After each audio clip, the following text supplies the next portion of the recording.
আমি বলেছিলাম কোনো একদিন যে আলোচনা শুনবেন এইভাবে খাতা কলম নিয়ে বসবেন, যে হাদিসটা আপনার জানা নাই খুব শর্ট করে নোট করবেন, ওইটা গিয়ে স্ত্রীকে শোনাবেন, ছেলে মেয়েকে শোনাবেন। জীবনকে পরিবর্তন করার লক্ষ্যে যদি আমাদের এই মাহফিলের আয়োজনগুলো হতো, আল্লাহি জীবন পরিবর্তন হতো। কিন্তু আমাদের মাহফিলের এই অবস্থা এত খারাপ যে এখান থেকে বক্তার বক্তৃতা শুনে বাড়িতে যাচ্ছে, যাওয়ার সময় সিগারেট ধরিয়ে যাচ্ছে। এরকম লোকের অভাব নেই। তাহলে কি শুনলেন আর কি বুঝলেন? তাহলে প্রথম আমাদের ত্যাগ দিনের জন্য, তা হচ্ছে দিনের জন্য জীবনকে উৎসর্গ করে দিতে হবে। খুব কঠিন একটা বিষয়। প্রথম কথা কি করতে হবে বলেন? দিনের জন্য জীবনকে উৎসর্গ করে দিতে হবে। প্রথম পয়েন্ট মগজের মধ্যে ঢুকিয়ে নেন, দিনের জন্য জীবনকে উৎসর্গ করে দিতে হবে। কেন দিব? আপনার কথাই তো আমরা দিব না, দেওয়ার এই পেছনে কারণ কি আসেন আপনাকে আমি শোনাই। রাসূল সাল্লাল্লাহু আলাইহি সাল্লাম বলেন, তার চেয়ে উত্তম আর কোন ব্যক্তি, যে ব্যক্তি জিহাদের জন্য প্রস্তুতি গ্রহণ করে উটের লাগাম ধরে একেবারে প্রস্তুত থাকে, সামনে শত্রু আছে এরকম যখন টের পায় বা বুঝতে পারে, সঙ্গে সঙ্গে এক লাফ দিয়ে ঘোড়ায় উঠে জিহাদের ময়দানে উপস্থিত হয়ে গিয়ে কাফের বেদিন বেঈমানকে আল্লাহ তাআলার কাছে পাঠিয়ে দেন এবং নিজে শাহাদাত খুঁজতে থাকেন। তার চেয়ে আর উত্তম ব্যক্তি কে হতে পারে? অথবা রাসূলুল্লাহ সাল্লাল্লাহু আলাইহি ওয়াসাল্লাম অথবা এই বাক্য বলার পরে বললেন, তার চেয়ে উত্তম ব্যক্তি কে হতে পারে? দিন ইসলামের সঠিক যে বুঝ, এই বুঝটা নিয়ে ছাগল গরু ভেড়া তার যা যতটুকু রয়েছে তা নিয়ে কোনো পাহাড়ের উপরে অথবা পাহাড়ের পাদদেশে গিয়ে একা একা কোরআন এবং সুন্নাহ মোতাবেক আমল করে সালাত সিয়াম হজ যাকাতের জন্য নিজেকে পাবন করে দেয়, তার চেয়ে উত্তম আল্লাহর জমিনে আর কে হতে পারে? মুসলিম শরীফের হাদিস। আমরা যে কথা বলবো তার নবী এবং আল্লাহর কথা বলবো, কারণ সব জবাব আল্লাহ তাআলার কাছে গিয়ে দিতে হবে। হাদিস কোথাকার? মুসলিম শরীফ হাদিস নম্বর 1889, 1889। কি সুন্দর কথা। রাসূলুল্লাহ সাল্লাল্লাহু আলাইহি ওয়াসাল্লাম বলেন যে তার চেয়ে, তার জীবনের চেয়ে উত্তম জীবন আর কি?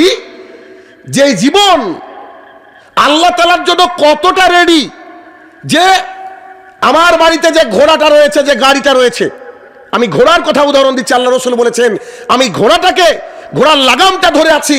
যেই আল্লাহ রাসূল বলেছে যে চলো জিহাদের ময়দানে, আমি ঝাঁপিয়ে পড়েছি, আমরা দাঁড়িয়ে পড়েছি, হঠাৎ দেখছি যে কিছু একটা মনে হচ্ছে শত্রু আমাদের সামনে, সঙ্গে সঙ্গে এক লাফ দিয়ে ঘোড়ায় উঠে সেই শত্রুকে ধরাশায়ী করে আল্লাহর জমিন থেকে শেষ করে দিয়েছি জিহাদের ময়দানে।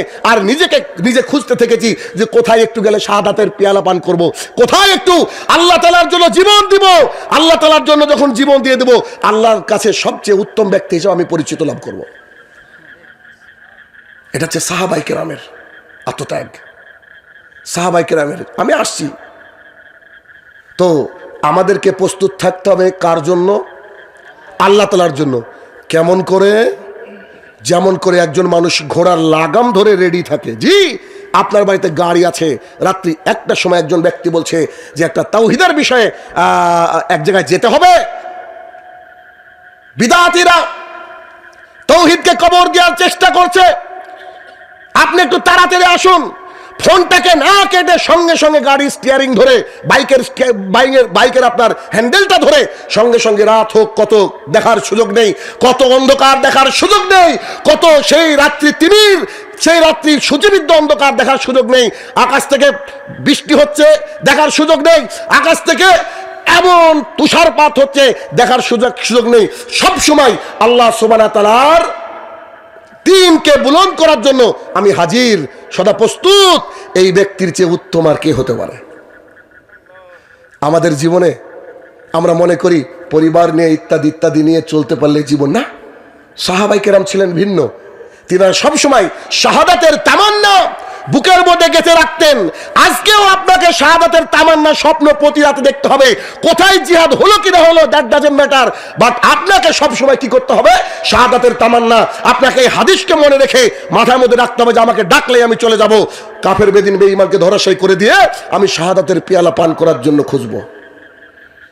একই হাদিসে রাসূলুল্লাহ সাল্লাল্লাহু আলাইহি ওয়াসাল্লাম বললেন, অথবা দিয়ে যে কথাটা বললেন দেখেন, অথবা সেই ব্যক্তি যে তার ছাগল ভেড়া নিয়ে গিয়ে পাহাড়ের পাদদেশে যেখানে কেউ বসবাস করে না সেখানে গিয়ে আল্লাহ এবং আল্লাহ রসুলের দেওয়া বিধানকে মানছে, সালাত আদায় করছে, সিয়াম পালন করছে, যা যাবতীয় আহকাম বিধান সেগুলাকে মানছে, তার চেয়ে উত্তম ব্যক্তি কে হতে পারে? আপনি হাদিসের প্রথম অংশ বুঝতে পারলেও আমার মনে হয় আপনারা দ্বিতীয় অংশ বুঝতে পারেননি। দ্বিতীয় অংশ কি জানেন? দ্বিতীয় অংশ মানে যখন সমাজে বিদআতে ছয়লাভ হয়ে যাবে, যখন সমাজের মধ্যে দ্বীনের নামে অদিন চলে আসবে, ওই মুহূর্তে যদি আপনি দ্বীনের সঠিক কথা, হক কথা জাতির সামনে প্রকাশ করতে চান, তখন আপনাকে এলাকার মানুষ বিতাড়িত করবে, আপনাকে এলাকার মানুষ বাড়ির থেকে বের হতে দেবে না, আপনাকে এলাকার মানুষ বলবে সন্ত্রাসী, আপনাকে এলাকার মানুষ বলবে রিয়ালখোর, আপনাকে এলাকার মানুষ বলবে যে আমেরিকা থেকে সাহায্যপ্রাপ্ত, নানান অপবাদে যখন ভূষিত করবে, সেই সময় আপনি আল্লাহ রসুলের কথা ভেবে, আল্লাহ তাআলার কথা ভেবে যে হক দিন আমাদেরকে দিয়ে গিয়েছে তাদের সাথে আপনি মিশলেন না। আমি বুকে হাত বাঁধবো, আমি আঙুল নড়াবো, আমি পায়ে পা লাগাবো, আমি আমিন জোরে বলবো, এই কথা তাদের সাথে না মিলিয়ে, গোলালুর মতো তাদের সাথে না মিলিয়ে একা একা করবো। তারা মসজিদ থেকে বের করে দিয়েছে, তখনও একা একা করবো। তারা রাস্তা থেকে তাড়িয়ে দিয়েছে, তখনও একা একা করবো। যখন অবস্থা এতই খারাপ হয়ে যাবে যে গ্রাম আমাকে টিকতে দিচ্ছে না, তখন আমার যা ছাগল গরু আছে তা নিয়ে পাহাড়ের কাছে গিয়ে তৃপ্তির সঙ্গে আমিন বলে সালাত আদায় করবো। এটা হচ্ছে হাদিসের দ্বিতীয় অংশের অর্থ। তার মানে গোটা পৃথিবীর মানুষ যদি আপনাকে প্রেশারাইজ করে, গোটা পৃথিবীর মানুষ যদি আপনাকে আল্লাহর সুন্নাহ, রাসূল সাল্লাল্লাহু আলাইহি ওয়াসাল্লামের সুন্নাহকে ছেড়ে দিতে বলে, সেই হাদিসকে অস্বীকার করতে বলে, তাহলে সঙ্গে সঙ্গে তাকে বলতে হবে আসসালামু আলাইকুম। বুঝেননি? আসসালামু আলাইকুম এ কথা বলে আপনি আপনার সুন্নাহকে বুকে লালন করেন, বুকে ধারণ করেন। আসুন আপনাকে আরেকটু সামনের দিকে নিয়ে যাই। আমাদের প্রথম পয়েন্ট কি ছিল? জীবন উৎসর্গ। জীবন উৎসর্গ। সুহাইব রাদিয়াল্লাহু তাআলা আনহু বলেন, হাদিস একটু লম্বা। সুহাইব রাদিয়াল্লাহু তাআলা আনহু বলেন, রাসূল সাল্লাল্লাহু আলাইহি সাল্লাম বলেছেন, একটা হাদিস নিয়ে যান না আজকে মাইপাড়ার মানুষ, একটা, এটাই। আরো হাদিস আছে তখনও বলবো, কিন্তু একটা হাদিস নিয়ে যান, দেখেন ঈমান কাকে বলে আর উৎসর্গ কাকে বলে, একটু দেখেন। সুহাইব রাদিয়াল্লাহু তাআলা আনহু বলেন, রাসূল সাল্লাল্লাহু আলাইহি সাল্লাম বলেছেন, তোমাদের পূর্ববর্তী জামানায় এক বাদশা ছিল, সেই বাদশার কাছে একটা জাদুকর কাজ করত। জাদুকর ধীরে ধীরে বৃদ্ধ হয়ে যাচ্ছিল। জাদুকর বাদশাকে বললেন, বাদশাহ আপনি আমাকে একটা যুবক ছেলে দেন, যাকে আমি এই জাদুবিদ্যা শিক্ষা দিব। তিনি বলেন, আচ্ছা ঠিক আছে, আপনাকে আমি একজন যুবককে দিচ্ছি। একজন যুবককে তার কাছে সোপর্দ করা হলো। যুবক যখন জাদুবিদ্যা শিখতে আসে, বাড়ির থেকে বেরিয়েছে, বেরিয়ে রাস্তায় একজন পাদ্রীর সাথে দেখা, খ্রিস্টান পাদ্রী, তার সাথে দেখা। তিনি দিনের আলোচনা করছিলেন, তার কথা শুনে বাচ্চার ভালো লেগে গেল। তারপরে তিনি জাদুকরের কাছে গিয়ে জাদু শিখলেন। দ্বিতীয় দিন আবার আসলেন, আবার সেই পাদ্রীর নিকটে বসে দিনের কথা শুনতে যেন তার আত্মাটা ভরে যাচ্ছিল। তারপরে তিনি আবার জাদুকরের কাছে গিয়ে জাদু শিখলেন। তৃতীয় দিন, চতুর্থ দিন এভাবে বারবার যখন করতে লাগলেন, জাদুকর তাকে একদিন হঠাৎ করে বলছে, বেটা শোনো, তোমাকে আমি অমুক সময় আসতে বলেছি, ওই সময় তুমি এখানে হাজির হবা, যদি না আসো আগামী দিন থেকে তোমার ভাগ্যে মার আছে। ছেলেটা পাদ্রীর কাছে বসে, তাই সঠিক সময় পৌঁছাতে পারে না। তখন পাদ্রীকে ঘটনা খুলে বলল। তখন পাদ্রী বলছে, শোনো, তুমি যখন যাবা ওখানে গিয়ে বলবো যে বাড়ির থেকে দেরি হয়ে গেছে, আমার কাছে দেরি হয়েছে এটা বলবা না, বাড়ির থেকে দেরি হয়ে গেছে। তখন দেখো জাদুকর কি বলে, জাদুকর তাকে মারে। তখন সেই ব্যক্তি এটা করলো, সেই বালকটা। তারপরে পরের দিন যখন আবার যেতে আসলো, রাস্তাতে দেখছে বিশাল একটা ভয়ঙ্কর জন্তু দাঁড়িয়ে। তিনি মনে মনে করলেন একটা মৌকা এসেছে, কি একটা পাথরকে কুড়ালেন। তিনি একটা পাথরকে কুড়িয়ে পাথরটাকে এরকম নিলেন, নিয়ে আল্লাহ তাআলাকে বলছেন, হে আমার প্রতিপালক, আমি জাদুকরের কাছে জাদু শিখতে যাই, পাদ্রীর কাছে ধর্মের কথা শুনি, জানি না কে সত্য। যদি এই পাথরটা আমি পশুর দিকে মারি, যে রাস্তা চলাচল বন্ধ করে রেখেছে, মানুষের অসুবিধা করছে, আমি এই পাথরটা মারবো। যদি পাদ্রির কথা সঠিক হয় তাহলে আমার এই পাথরের আঘাতে বিশাল জন্তুকে তুমি মেরে ফেলো, আর যদি জাদুকরের কথা ঠিক হয় তাহলে মারার দরকার নেই। সে করলো কি, পাথরটাকে ছুঁড়ে দিল জন্তুর দিকে, সঙ্গে সঙ্গে জন্তুটা মারা গেল। তখন ছেলেটা খুব আনন্দ লাভ করলো, এই তো জাদুকর ঠিক নয়, তাহলে ঠিক হচ্ছে কে? পাদ্রী। তখন পাদ্রির কাছে এসে বলছে, শোনেন আজকে এই এই ঘটনা ঘটেছে। পাদ্রী বলছে, বেটা তুমি এমন এক পর্যায়ে পৌঁছে গেছো, আগামী কালকের থেকে তোমার ইমানের পরীক্ষা হবে। হাদিস লম্বা, মাঝে দাঁড়িয়ে একটু কথা না বললে কেমন লাগছে? সেটা কি, দিন রাত রাস্তার উপরে সিগারেট খাচ্ছেন, টাকনুর নিচে প্যান্ট ক্লিন সেভ করে যাচ্ছেন, গোটা জাতি আপনাকে দেখছে, আপনার বয়স 17 বছর 18 বছর, আপনার চাচাও দেখছে, তারপরে আপনাকে নিষেধ করে না। বেটা তুমি খারাপ হয়ে যাবা, ও রাস্তায় যেও না, নিষেধ করে না। যেই বেটাকে দেখেছে যে টাকনুর উপরে প্যান্ট আর দাড়ি রাখতে শুরু করেছে, বুকে হাত বেঁধেছে, তো বলছে যে ডক্টর জাকির নায়েকের দালাল। বলে কি বলে না? আমিন বলার কারণে কত মানুষকে মসজিদ থেকে বের করে দেওয়া হয়েছে। শুধু হক দিনের কথা বলার কারণে মানুষকে স্যান্ডেল দিয়েও মারা হয়েছে। এ সাক্ষী পুটিয়াবাসী সাক্ষী আছে। তাহলে কি, ছেলেকে ওই পাদ্রী বলছে এতদিন তুমি কি ছিলে তা বলতে পারবো না, তবে আজকে তুমি আমার চেয়ে বৃহৎ জায়গায় পৌঁছে গিয়েছো ইমানের দিক দিয়ে, আগামীকাল থেকে প্রস্তুতি নাও, তোমার জন্য এখন ইমানের পরীক্ষা আসবে। আপনাদেরকে এখানে দাঁড়িয়ে একটা কথা যেটা বিশেষ গুরুত্বপূর্ণ, অল্লাহি আদম আলাইহিসসালাম থেকে শুরু করে মুহাম্মদ সাল্লাল্লাহু আলাইহি ওয়াসাল্লাম পর্যন্ত একজন নবী রাসূলকে জাতি ফুলের মালা দিয়ে বরণ করেনি। এমনকি ইমাম বুখারী রহমতুল্লাহ থেকে শুরু করে পৃথিবীতে আজ পর্যন্ত ডক্টর জাকির নায়েক পর্যন্ত নিজের দেখে টিকতে পারেনি। যখনই আপনি জাতির সামনে হক কথা বলবেন, তখন জাতি আপনাকে পিষে ফেলবে, পিষে ফেলার চেষ্টা করবে। কিন্তু যখনই হক কথা বলবেন, তখনই জাতি পিছু ফেলার চেষ্টা করবে। তার মানে আপনাকে বুঝে নিতে হবে, জাতি যদি প্রেশারাইজ করে তো হক পথে আছেন, যদি প্রেশারাইজ না করে তাহলে আপনি গোল আলু। ইমানটাকে একটু যাচাই করেন, ইমানটাকে যাচাই করেন। অতএব সাবধান। তখন পাদ্রী বলছে, তোমার তো পরীক্ষা শুরু হয়ে গেল বেটা, আচ্ছা ঠিক আছে।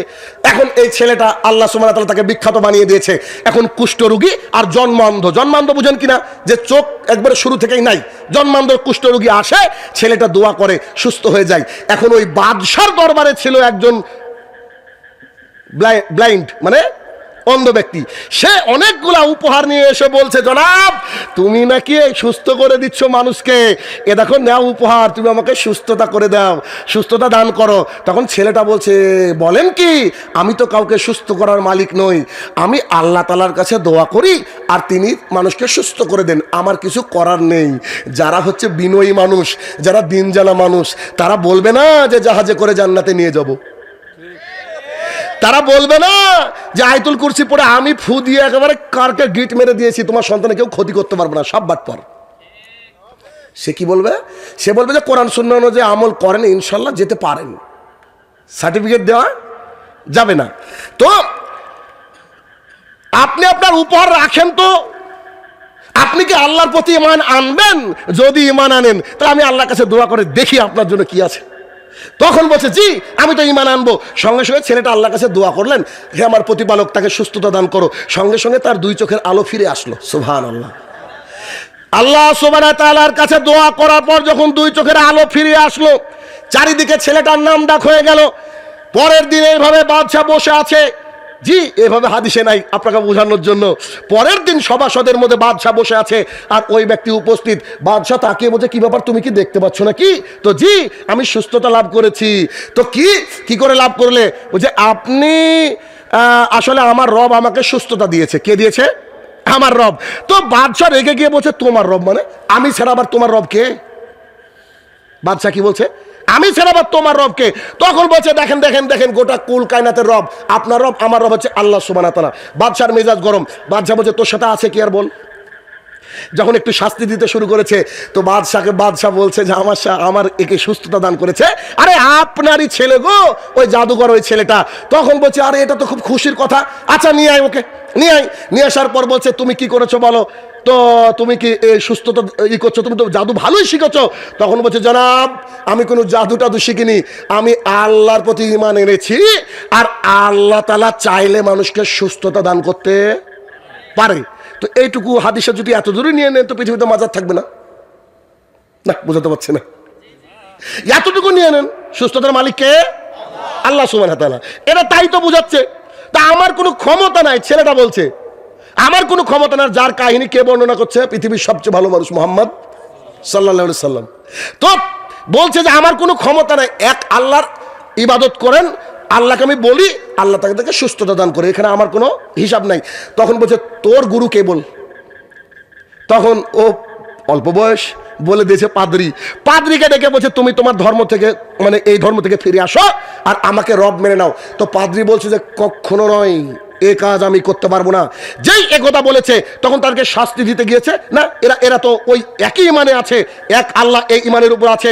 সঙ্গে সঙ্গে সেই সভাসদের মধ্যে দাঁড়িয়ে বাদশাহ বলছে যে করাত নিয়ে আসো। করাত বুঝেন কি? বড় বড় গাছ কাটার জন্য যে এই দুই দিকে ধরে ধরে কাটা হয়, এর নাম হচ্ছে করাত।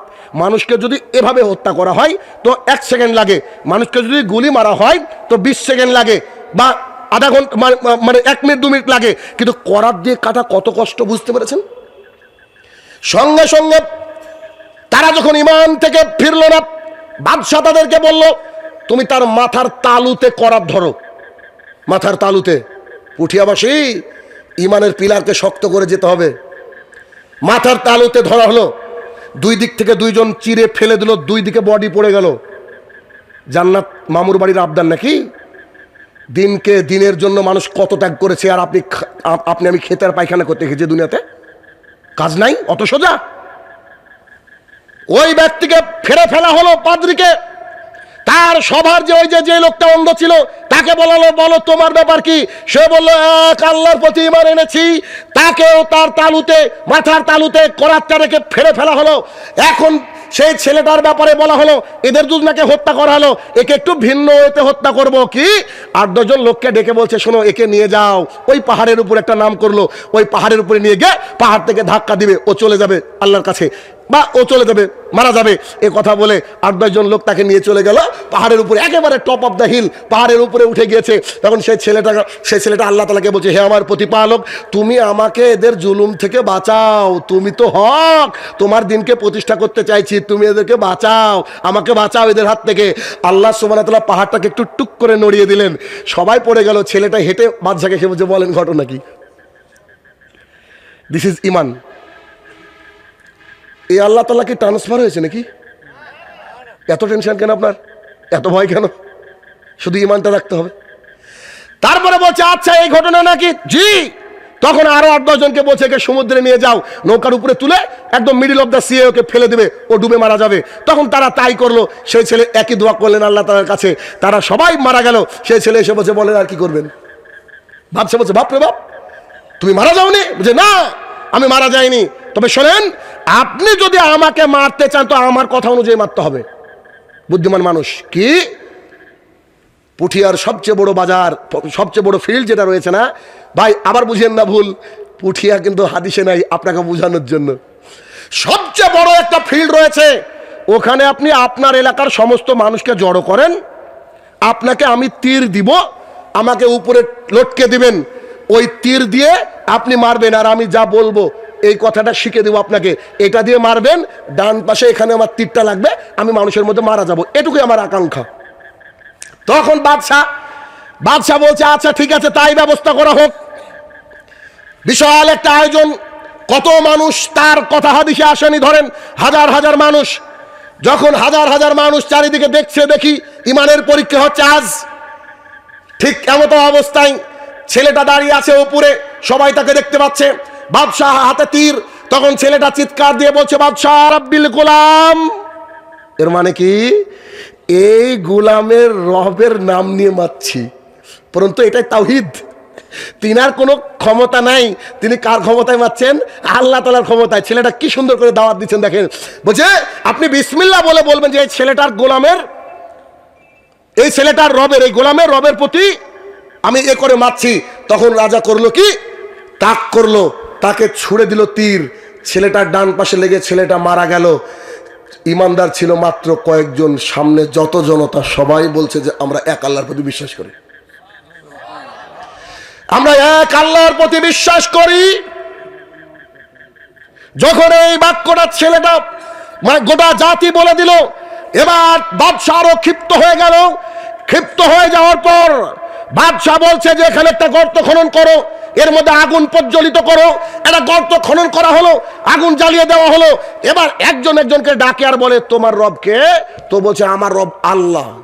একজন লোক থাকবো কিনা সন্দেহ, এখানে যদি এরকম কোনো শাস্তির ব্যবস্থা করে বলবো যে নিজে বাঁচলে বাপের নাম, ঠিক না? আরে ইমানদার দেখেন, তাদেরকে একে একে ডাকা হলো, তাদেরকে বলা হলো তোমার রবকে? বলছে এক আল্লাহ। যাও আগুনে ঝাঁপ দাও। জ্বলন্ত আগুন পুরে একেবারে কি অবস্থা হয়ে যাচ্ছে। কত মানুষকে নিজের চোখের সামনে মরতে দেখেছে তারা। এরকম করতে করতে করতে করতে করতে সবাই শেষ, সবাই শেষ। সর্বশেষ একজন মহিলা এসে দাঁড়িয়ে আছে, তার কোলে ছোট্ট একটা কলিজার টুকরা বাচ্চা। মা এখন ভাবছে আমি যদি মারা যাই তো বাচ্চার কি হবে, বুঝেন না মা কি জিনিস। তো বাচ্চার কি হবে খুব টেনশনে আছে।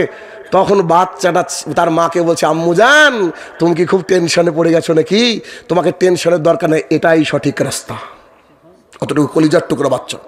সঙ্গে সঙ্গে বাচ্চাকে নিয়ে তিনিও ঝাঁপ দিলেন, চলে গেলেন আল্লাহর রাস্তায়। জীবন উৎসর্গ কার জন্য? আল্লাহ সুবহানাহু ওয়া তাআলার জন্য। বলেন আপনার আমার অ্যাকাউন্টে কি আছে? এখন মনে হচ্ছে যে জান্নাতে যাওয়ার রাস্তাই নাই, রাস্তাই না জান্নাতে যাওয়ার। আছে এমন মনে হচ্ছে আমাদের জান্নাতে যাওয়ার রাস্তা নেই। অতএব তাহলে এখন আমরা কি করব? এখন আমাদেরকে নিজেকে ভাবতে হবে যে আল্লাহ আমাদেরকে এই সুযোগ করে দাও, ইনশাল্লাহ আমরাও মরার জন্য প্রস্তুত। তোমার কালেমার পতাকাকে উড্ডয়ন করার জন্য আমরাও তোমার রাস্তায় শহীদ হতে প্রস্তুত। এইরকম বলিয়ান হয়ে ভেতরটাকে রেডি করে সবসময় আল্লাহর রাস্তায় জীবন পরিচালনার চেষ্টা, বলেন চেষ্টা করতে হবে। রাইট। এক। দুই, মনে আছে মুসাইব ইবনে উমাইর রাদিয়াল্লাহু তাআলা আনহুর ঘটনা? সে ঘটনা পরের দিকে হয়তো কিছুটা সময় পেলে আপনাকে বলবো। মুসাইব ইবনে উমাইর রাদিয়াল্লাহু তাআলা আনহু কোটিপতির এক সন্তান। কি সুন্দর চেহারা তার। যখন তিনি ডান হাতে পতাকা ধরে যুদ্ধের ময়দানে যুদ্ধ করছেন, কাফের বেদিন বেঈমানরা তার ডান হাত থেকে নামিয়ে দিয়েছে। তিনি বাম হাতে পতাকা ধরে, তখনও তিনি লাফাচ্ছিলেন, তার বাম হাত থেকে নামিয়ে দেওয়া হয়েছে। তিনি গলার মধ্যে পতাকাটাকে উপরের দিকে রাখার চেষ্টা করছিলেন, কাফেররা তার গলাটাকে নামিয়ে দিয়েছে। যুদ্ধ যখন শেষ, রাসূলুল্লাহ সাল্লাল্লাহু আলাইহি ওয়াসাল্লামের সাহাবীরা দেখছেন কে কে শাহাদাতের পেয়ালা পান করে আল্লাহ তাআলার কাছে চলে গিয়েছেন। খুঁজতে খুঁজতে খুঁজতে এসে দেখছেন মুসাইব ইবনে উমাইর রাদিয়াল্লাহু তাআলা পড়ে আছেন। রাসূলুল্লাহ সাল্লাল্লাহু আলাইহি ওয়াসাল্লামকে ডাক দিয়ে বলছেন, আল্লাহ রাসূল সাল্লাল্লাহু আলাইহি সাল্লাম কত সুন্দর পোশাক না পরেছে, কত সুন্দর সুগন্ধি ব্যবহার করেছে মুসাইব ইবনে উমাইর রাদিয়াল্লাহু তাআলা, কিন্তু তাকে দাফন করব, কারণ যারা শহীদ হয়, যে জায়গায় শহীদ হয় তাদেরকে ওই অবস্থায় দাফন করা যায়। এই জন্য তার গায়ে যে একটা পোশাক জরাজীর্ণ, পোশাকটা দিয়ে যখন তার মাথাটা ঢেকে দিচ্ছি, পাটা বেরিয়ে যাচ্ছে, যখন পাটা ঢেকে দিচ্ছি মাথাটা বেরিয়ে যাচ্ছে, কি করব? রাসূলুল্লাহ সাল্লাল্লাহু আলাইহি ওয়াসাল্লাম এই দৃশ্য দেখে ভাবছিলেন তার মাকে আমি কি জবাব দিব। তার কত মানে অ্যারিস্টোক্র্যাট ফ্যামিলির ছেলে, তার কত ধন সম্পদ ছিল, তার কত এই আল্লাহর জমিনে চলার সুবন্দোবস্ত ছিল। সে যখন চলে যাচ্ছে আল্লাহর কাছে, একটা ভালো কাফন পর্যন্ত, একটা ভালো পোশাক পর্যন্ত, একটা ভালো চাদর পর্যন্ত তার নাই। তখন রাসূলুল্লাহ সাল্লাল্লাহু আলাইহি ওয়াসাল্লাম বলছেন, আমার মুসাইবের মাথাটা ঢেকে দাও আর পাটা জংলি ঘাস দিয়ে তাকে দাফন করে দাও। জীবন উৎসর্গ। 3 নম্বর, বিলাল রাদিয়াল্লাহু তাআলা আনহু। উৎসর্গের কথা বলবো না, তিনি কতটা চেষ্টা করেছেন। পরের বাড়িতে খান, পরের বাড়িতে চাকরের কাজ করেন। তার সামনে যখন আল্লাহ রসুলের কথা শুনতে পেলেন, তিনি বলছেন আহাদ। তখন তার মালিক এসে এরকম একটা মূর্তি নিয়ে বলছে, বল এটা হবল, তোর আমার মাবুদ বল এটা হবল। তখন বলছে আপনার আমার হবলের মাবুদ হচ্ছে আল্লাহ তাআলা। বুকের উপরে বুট জুতো দিয়ে দাঁড়িয়ে আছে, অসহনীয় পাথর বিলালের বুকের উপরে। এমন তো অবস্থায় তাকে বলছে এবার আহাদ। তিনি মারতে মারতে ক্লান্ত হয়ে গেছেন। আশ্চর্য কথা, মারতে মারতে তিনি ক্লান্ত হয়ে গেছেন। কিছু ইয়াং ছেলেকে বলছে তোমরা কে যা খুশি তাই করো। ইয়াং ছেলেরা গলার মধ্যে দড়ি পেঁচিয়ে একবারে তপ্ত বালুকমায় প্রান্তর দিয়ে, যাদের এলাকায় বালু আছে, বালু উত্তপ্ত যখন রোদ হয় তখন বালুর কি অবস্থায় চিন্তা করেন, সেই বালুর উপর দিয়ে তাকে খালি গায়ে টানছে। আর কোন ছেলেরা, ইয়াং ছেলেরা করছে কি, তাকে এভাবে পাথর দিয়ে চিরে দিচ্ছে দেহটা, ফিনকি দিয়ে রক্ত বেরাচ্ছে, আর তারা হাসছে। এটা হচ্ছে বিলাল রাদিয়াল্লাহু তাআলা আনহু। আপনার আমার এখনো কি এরকম পরিস্থিতি এসেছে? খুব বড় ইমানদার মনে করছে আমরা। এখন তো দেখছি ঝুলিতে কিছুই নাই। কি করেছে আল্লাহ তাআলার জন্য? চলে যেতে হবে, কথাও সত্য। এই জন্য আল্লাহ তাআলার জমিনে আপনার আমার দুনিয়ার বুকে চলতে গেলে 95% আল্লাহর জন্য কাজ করতে হবে, আর 5% নিজের। আমরা ঠিক উল্টো, 95% নিজের, 5% আল্লাহ। সকাল থেকে হিসাব করে দেখেন, 5 ওয়াক্ত সালাত ছাড়া আমাদের অ্যাকাউন্টে কিছুই নাই, অথচ সাদকা করার কথা ছিল, অথচ জিকির আজগার করার কথা ছিল, অথচ বউকে পর্দা রাখার কথা ছিল, অথচ হারাম ব্যবসাকে ত্যাগ করার কথা ছিল। এগুলো আমাদের অ্যাকাউন্টে কিচ্ছু নাই, তাও আমরা জান্নাতের আশা করি। জি, আশা করতে হবে, কথা সত্য। তবে বক্তৃতা শুনে পরিবর্তন হতে হবে, কথা সত্য। জীবনকে পরিবর্তন করতে হবে ভাইয়েরা আমার। কখন কার ডাক চলে আসে পৃথিবীতে আমরা কেউ জানি না। অতএব দিনের জন্য যদি কখনো কোনো সুযোগ আসে যে জীবন উৎসর্গ করার, আমরা কি রাজি আছি? মাশাআল্লাহ, আল্লাহ তাআলা আমাদের হাতকে কবুল করুক, আল্লাহুম্মা আমিন। তাহলে 1 নম্বর আমাদের পয়েন্ট গেল কি, জীবনকে উৎসর্গ। মনে থাকবে কিনা? 10 বছর মনে রাখবেন, পারলে আজীবন মনে রাখবেন। কারণ কোরআন এবং সুন্নাহ মনে রাখার মতোই জিনিস। সব ভুলে যান, দামি বাড়ির জমি পর্চা, তার আপনার দাগ খতিয়ান সব ভুলে যান, কিন্তু হাদিস ভুলবেন না। যখন এই হাদিসকে আপনি মূল্যায়ন করবেন, দেখবেন আপনার ঈমান বেড়ে যাবে ইনশাআল্লাহ। এটা মানুষের বৈশিষ্ট্য হওয়া উচিত। এরপরে আমরা 2 নম্বর পয়েন্ট দেখব, সেটা কি? এতক্ষণ জীবন দেখলাম, তাই না? এখন কি দেখলাম? জীবন দেখলাম। এখন আমরা দেখব যে অর্থ সম্পদ দিয়ে দিনের কাজ, অর্থ সম্পদ দিনের জন্য উৎসর্গ কতটুকু কে দিয়েছে এটা আল্লাহ তাআলাই জানে। আজকের আলোচনা শুনি আমরা, শোনার পরে দেখি যে অর্থ সম্পদ কি আছে। আমি কয়েকটা উদাহরণ দিব, জীবন পরিবর্তন হওয়ার মতো উদাহরণ। সেটা কি? নাম শুনেছি, আবু তালহা রাদিয়াল্লাহু তাআলা আনহু। শুনেছি না? আবু তালহা রাদিয়াল্লাহু তাআলা আনহু রাসূলুল্লাহ সাল্লাল্লাহু আলাইহি ওয়াসাল্লামের পিছনে সালাত আদায় করছিলেন। কোরআনুল কারীম তেলাওয়াত করতে গিয়ে আল্লাহ রাসূল সাল্লাল্লাহু আলাইহি ওয়াসাল্লাম বলেছেন যে তোমরা তোমাদের প্রিয় বস্তু হতে যতক্ষণ না দান করছো, তোমরা তোমাদের কি থেকে প্রিয় বস্তু হতে যতক্ষণ না দান করছো, ততক্ষণ তোমরা পূর্ণাঙ্গ মুমিন হতে পারবে না। আমরা ভিখারিকে ভিক্ষা দেওয়ার সময় মানিব্যাগটা বের করে সবচেয়ে পচা নোটটাই খুঁজি। আমি একটা পোশাক পরেছি, আমার একজন ভাই যেন এই পোশাক মার্কেটেই খুঁজে না পায় তার চেষ্টা করি কি করি না? এটা আমাদের বৈশিষ্ট্য। আবু তালহা রাদিয়াল্লাহু তাআলা আনহু যখন এই কোরআনুল কারীমের আয়াতটা তার কর্ণকুহরে প্রবেশ করলো, আল্লাহ তাআলা বলে কি, আমি নাকি পূর্ণাঙ্গ ইমানদার হতে পারি না, মুমিন হতে পারি না যতক্ষণ না আমি নাকি আল্লাহর রাহে আমার প্রিয় বস্তু আমি দান করি না, আমি নাকি প্রিয় হতে পারি না। সঙ্গে সঙ্গে তিনি সালাত শেষ করে দাঁড়িয়ে গিয়ে বলছেন, আল্লাহ রাসূল সাল্লাল্লাহু আলাইহি সাল্লাম, আপনি তো জানেন আমার একটা বাগান আছে, নাম হচ্ছে বাইরুহা। তো জি, খুব সুমিষ্ট খেজুর হয়, পানির ব্যবস্থা আছে। বলছি আল্লাহ তাআলা যে এই কথা বললেন যে তোমরা তোমাদের প্রিয় বস্তু আল্লাহর রাস্তায় দান করো, আমি এই আয়াতটা শুনে নিজেকে ঠিক রাখতে পারিনি। হে আল্লাহ রাসূল সাল্লাল্লাহু আলাইহি সাল্লাম, আমি আপনার হাতে ওই বাগানটাকে তুলে দিলাম। আমি আপনার হাতে বাগানটাকে তুলে দিলাম, আপনার যাকে ইচ্ছা আপনি এখন দিয়ে দিতে পারেন, ফি সাবিলিল্লাহ, আল্লাহর রাস্তায় আমি এটাকে দিয়ে দিলাম। তখন রাসূলুল্লাহ সাল্লাল্লাহু আলাইহি সাল্লাম মুস্কি হাসলেন এবং বললেন, কতই না সুন্দর সিদ্ধান্ত, কতই না উত্তম কথা। এ কথা বলার পরে রাসূলুল্লাহ সাল্লাল্লাহু আলাইহি সাল্লাম আবু তালহা রাদিয়াল্লাহু তাআলা আনহু আত্মীয় স্বজনের মধ্যে ভাগ করে দিলেন। সম্পদ দুনিয়াতে থাকলো, কিন্তু আখিরাতকে কিনে নিলেন তিনি, আখিরাতকে কিনে নিলেন তিনি। আমাদেরকে ওই রকম হতে হবে। শুনে আপনার মনে হতে পারে যে সম্পদ দিয়ে দেবো, জি আপনি দিবেন, আমরা দিব। এটা আমাদের বৈশিষ্ট্য হওয়া উচিত। কারণ দুনিয়ার বুকে এত ইনকাম করি, এত কিছু করি, আল্লাহর জন্য আমরা কি ছেড়ে যাচ্ছি? জনৈক একজন ব্যক্তি, যার নাম হচ্ছে আবু লুলু, সে যখন বাগানের মধ্যে ছিল, একজন এতিম বাচ্চা, তার খেজুরের বাগানটা সোজা করার জন্য, বেড়া দেওয়ার জন্য সোজা হচ্ছে না। একটা গাছ আবু লুলুর মধ্যে থেকে চলে গেছে, একটা গাছ বাঁকা থাকে না, খেজুরের গাছ বাঁকা। তখন তিনি তাকে বলছেন যে ভাইয়া আপনি এটা দিয়ে দেন না, বাগানটা আমার সোজা হয়। তো তখন ও একটু অন্যরকম মানুষ ছিলেন, তো সে দিব না। তিনি মোহাম্মদ সাল্লাল্লাহু আলাইহি ওয়াসাল্লামের কাছে গিয়ে বলেছেন, রাসূলুল্লাহ সাল্লাল্লাহু আলাইহি ওয়াসাল্লাম ফায়সালা করো। তো সবার সামনে উঠে বলছে, ও আমার সাহাবীরা শোনো, বলছি তুমি কে? আবু লুলু? তো জি আমি। তো বলছি যে তুমি একে খেজুরের গাছটা দিয়ে দাও না, একটা খেজুরের গাছ দিয়ে দাও, অথবা বিক্রি করে দাও। যদি দাও বা বিক্রি করে দাও তাহলে কি হবে, তার বাগানটা সোজা হবে। তো বেকা লোক তো আর সোজা হয় না, তো সে দিল না। তখন রাসূলুল্লাহ সাল্লাল্লাহু আলাইহি ওয়াসাল্লাম বললেন, এইটাকে যদি কেউ ফায়সালা করে দেয়, জান্নাতে আমি একটা গাছের জিম্মেদারি নিচ্ছি, তুমি দিয়ে দাও। এখানে আবু লুলুকে বলছে তুমি দিয়ে দাও, তুমি যদি দিয়ে দাও তোমার জন্য জান্নাতে কি বলেন এটা গাছ। একজন সাহাবী দাঁড় হলেন, সাহাবীর নাম হচ্ছে আবু দাহদাহ রাদিয়াল্লাহু তাআলা আনহু। আবু দারদা নয়, আবু দাহদাহ রাদিয়াল্লাহু তাআলা আনহু দাঁড় হয়ে বলছে, আল্লাহ রাসূল সাল্লাল্লাহু আলাইহি সাল্লাম, এই অফার কি সবারই জন্য নাকি ওদের দুজনের জন্য? গাছ দিলে গাছ। তখন বলছে যে ঝামেলা মিটিয়ে দেবে তার জন্য।